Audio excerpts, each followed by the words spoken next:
Hi everyone, welcome back to Drawing Life. I'm your host Ian, and if you haven't joined us before, you might not know that every couple of months I like to do an update of all the art supplies that I use. This is not a list of things that I'm forcing you to go out and buy, this is merely a list of things that I use that may or may not work for anyone else. It just works for me, and I would like to share all the art supplies that I use updated, because I have upgraded a few things and updated that may have changed from the last time I did an art supply video. Before we start, I'd like to invite you to click that red subscribe button and ding the bell so you don't miss any of our weekly videos. YouTube will send you an email notification whenever I upload a video, which is every Monday and Thursday. So let's get started with art supplies.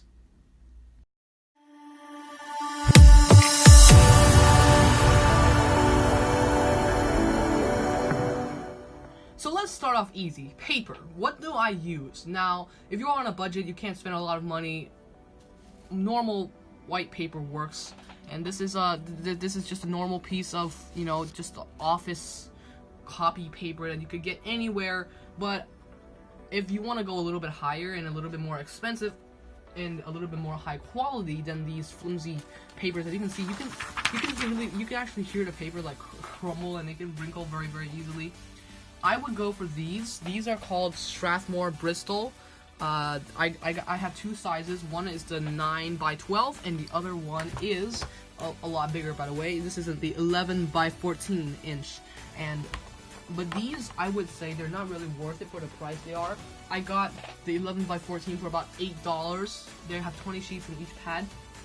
I have like a stack of pads here. And I got the other one for like $10 or more at Michael's, so they're really not worth it. But what is worth it is this. This is only $3.44. This is called cardstock. I got this for $3.44 at Walmart, and this is really worth it. This is exactly the paper that I'm using as a background for right here. This is totally worth it. This is the Georgia Pacific Premium Cardstock paper. I'm not gonna unwrap this right now, but I am going to say that this is worth it. Look at this. This thing is this is almost to the quality of Bristol paper, but it could use as very good alternative for Bristol paper. So I would definitely recommend you to go check this out. This is good thick paper. Copic does not bleed too bad through it. I'm gonna talk more about Copic later. So let's move on. Okay, pencils. Now you can get pencils anywhere, but I don't even use like great expensive quality pencils. I just use a normal pencil. This is they claim to be like the world's best pencil.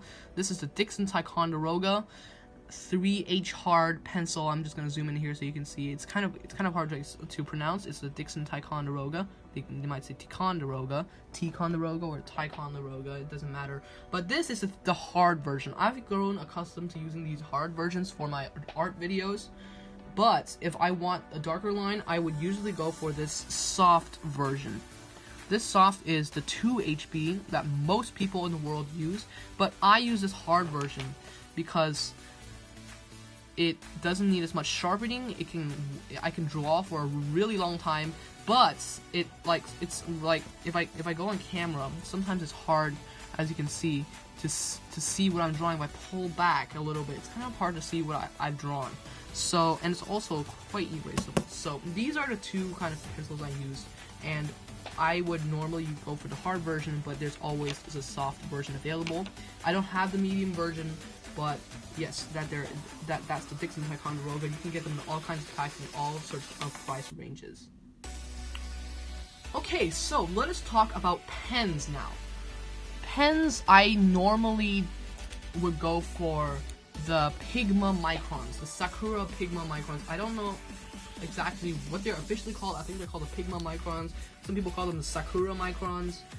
But the main thing to worry about when you're talking about the Pigma Microns is the tips. They have many kinds of tips. Here, I'm gonna bring out the main ones that I use. This is the Pigma Microns 03, 05, and the 08. I use the 08 a lot, so these are really good, but they're really expensive, so I would recommend getting them in like Asian countries. Here in America, they're like $3-4 per marker, hopefully not too much more than that, but these are the Pigma Microns that I use. I really love using them, and there are many tips. It starts from the 003, goes on to the 005. Let's see if I can find one right here. Let's just move it away. The 005, let's just pull back. Sorry about this. Pull back. Starting from the 005, it goes on to 01. I actually do not have the 01 right now, but there is a 01. Then there is the 02. And then there is the 03, as I was talking about before. The 03 I use a lot for finer lines. There's 04 right here. There's 05, and then it jumps to 08. Then, right after that, there is the Pigma brush. Now, I love using this brush pen. This is such a nice brush. Here, let me just uncap it for you. This is such a nice brush. It's like, you can get really like, yeah, as you can see. I'm not a big brush person, but I love using this brush because it just feels so nice. It dries really quickly, and yes, so that's the brush. Then, there's also the 3 graphites. Not graphite, I'm sorry. The graphic. What? Graphite? Are you talking about pencils now? Graphite. Graphic. The graphic 1, graphic 2, and graphic 3. They're basically chisel tips here. Let me open up the number 3. As you can see, it's like this chisel tip. So I have basically all the tips, but these are the pens that I use. These are the Sakura Pigma Microns. Okay, so let's move on to a big part of my art supplies. That is the coloring. As you know, I am a huge fan of Copic markers. Here, let me just grab one for you right now. This is an R43. This is like a pinkish color. This is the Copic sketch marker, the great Copic sketch marker. It has a brush tip on one side, and the other side has sort of a chisel tip. So you can put these two together, and they look like a pen on its own. But as you can see, there is a chisel tip on one end, and on the other end there is more of a brush tip. This is the best brush I have ever seen on markers. As you can see, it's just so smooth and velvety, and it can like fade into nothingness. Basically, I love using these markers. I fell in love with them like in just recently, so I didn't have them in the very beginning of the year. But what's something that you will want to know about these Copic sketch markers is that they are expensive. They're like $8 per marker. That's what I get at Michael. So I always get the coupon with the markers, but really they're worth it. I buy them one at a time because like the 72 set, I recently got a 36 set as a gift, but I really can't afford them. Even in Japan, they're actually pretty expensive, but they're much cheaper in Japan. So if you want good Copics, get them in Japan. But here, I would recommend getting them one by one. I sort of build up my collection one by one until I got the 36 set. So yes, but a 72 set. Let's just say a 72. Let's say, oh, 72, okay. $300, people. That's a lot of money blown right off your wallet, so you might not want that. So a nice alternative is the Prismacolors. Now, I forgot to talk about my love for Prismacolors as well, but I don't really like their markers. I use Prismacolors pencil sharpener. I forgot to talk about it before while we were talking about pencils. The Prismacolor pencil sharpener. This is a very nice pencil pencil sharpener. It has a sorry, this is coming off. This thing. Well, anyway, if you open it, there's like a big one part, and there's a big sharpener and a small sharpener. So you can sharpen big and small pencils. This is very nice. But this is a Prismacolor marker. This is a chisel tip on one side, and the other side, this I bought the bullet tip kinds. I wish I had brought the brush tip kinds, but unfortunately I bought the ones with the bullet tips. But I would say the Copic is just the results just come out so much better. The colors are vibrant, and I can go on and on and on about it, but I will stop right here because I have another video on Copics. Go check it out. It's in the cards section right up there. So I think that's it for coloring. Oh, I don't color with this is the end of the coloring with markers, but I still have colored pencils to talk about, and as you can see, I use, no surprise here, Prismacolors. This is a 72 set. I believe it's like $50. US dollars. And the color choices are just amazing. Let me just open it up for you to see. I'm sorry, I have to find the correct, yes, right here. Open it up, and the color choices are just amazing. There's 3 layers of colored pencil, in case you were wondering, what, is that it? No, there's more underneath and more underneath. The color choices are awesome. This is what I use for colored pencils. Even though I don't use colored pencils a lot, I do use them from time to time, like the basketball video. Here, let's just roll a little bit of that clip right here. So yes, that's that's just like a representation of what these colored pencils can do. I'm not a big colored pencil person, so I can't get really good results. That video was also like sort of like I was like doing sort of a speed challenge, so yeah. But I also do watercolor. I have to say that I haven't used watercolor a lot recently. Ever since I got the 36 set of Copics, I've been using Copics nonstop.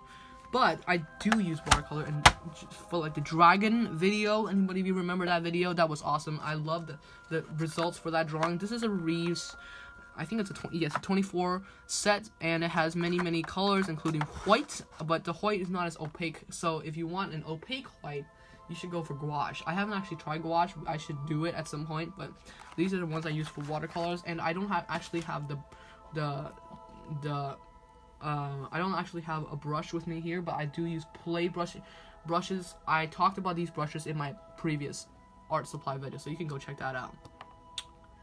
Let's move on to erasing.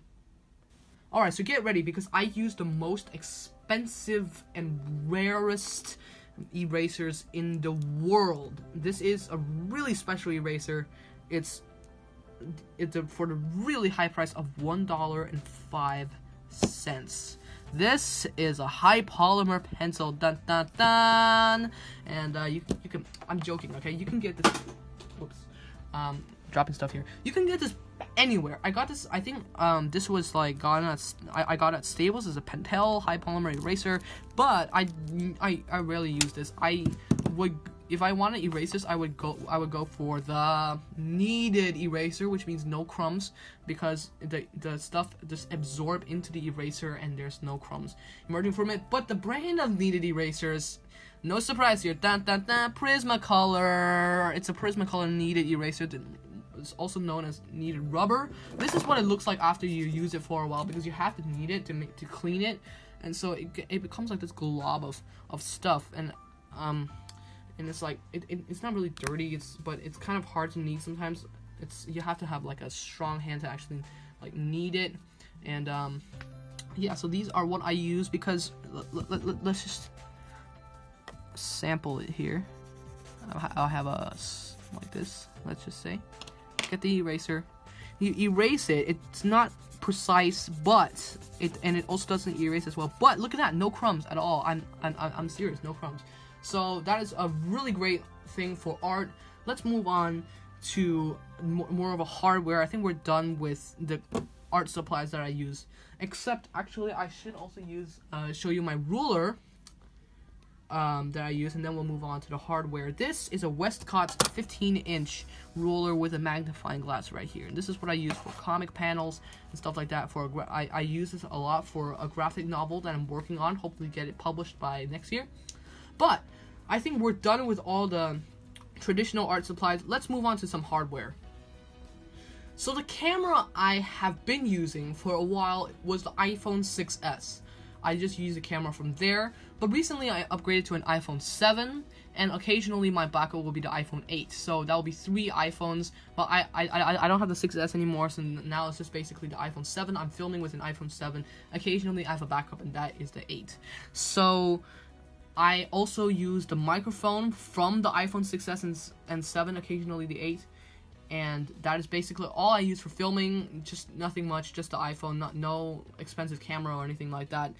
But the tripod is not really a tripod. It's called the Audro Solid Grip Phone Holder. It can clamp onto your desk, and I really love this thing. It's like you can just put it on and it can just face it at the desk. It can turn, it can go anywhere. And all you have to do is just clamp it on the desk, and It's by Audro, and I'll provide a link to this in the description box. I'll provide a link to everything in the description box below, so you can definitely check that out. This for your own YouTubing. So this is where I keep all my art supplies. This is a Too Good or Toe Good tote bag that's used for art supplies.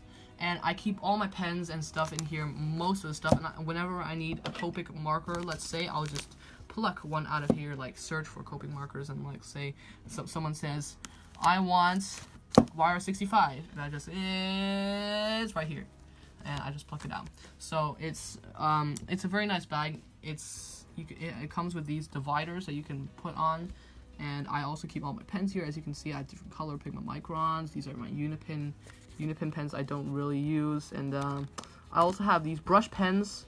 I don't know where they are now, but I also have Sharpies back here, these huge chisels that nobody really uses, and they also come with like this place for like school stuff where I keep my really high and expensive eraser in there, and you can just zip it whenever. Make sure to zip it whenever you want to close it, because when you don't zip it and you fold it back like that, all the art supplies are gonna fall off. So when you close it, it looks something like this.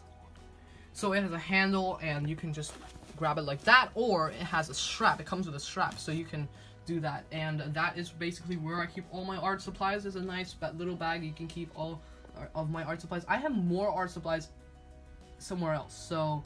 But that's just backup art supplies. All my primary art supplies are in here. So this is the computer I use. This is a ThinkPad T450S, and this is the computer I've been using ever since my last art supply video. Before that, I had a T430S, but I recently upgraded to this. I love Windows computers. I don't really use Apple Macs, but yes, this is basically what I normally use for editing, which we are going to talk about in a minute. But before I do want to talk a little bit about the scanner I use, which is the Epson DS6500. It's what I use for scanning the stuff that I used in my Wacom tablet video. Unfortunately, I don't have the Wacom tablet anymore, but I used it to scan that little drawing I did, and I use it to scan all my drawings, and including like graphic novel and such, and that is basically what I use. And now we're going to talk a little bit about the editing of my YouTube videos.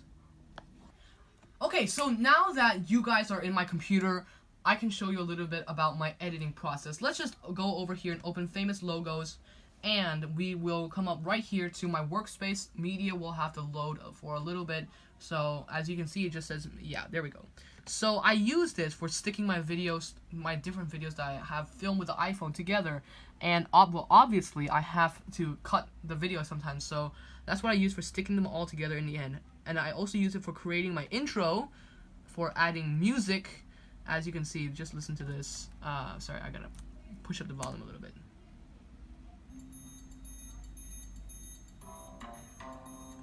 As you can see, well, I download all these music from either YouTube or other royalty-free downloadable music sites, and I just download them into a folder, and I can pull them out whenever I want. So I get to choose my music for my videos, and that's basically what I use for editing these videos. I sometimes have to change the lighting, sometimes just turn up the exposure, sometimes I have to change the effects, turn up opacity. I'll have to, like, you know, like do like a fade-in sort of thing. And sometimes I have to add titles, like this big disclaimer thing right here, and also I can adjust all these things, so I can make this thing a little bit smaller, so I can see a little bit more over here, or I could go over to here. My cursor's right over on the left here right now. I can this is my media button, or I can add transitions right here.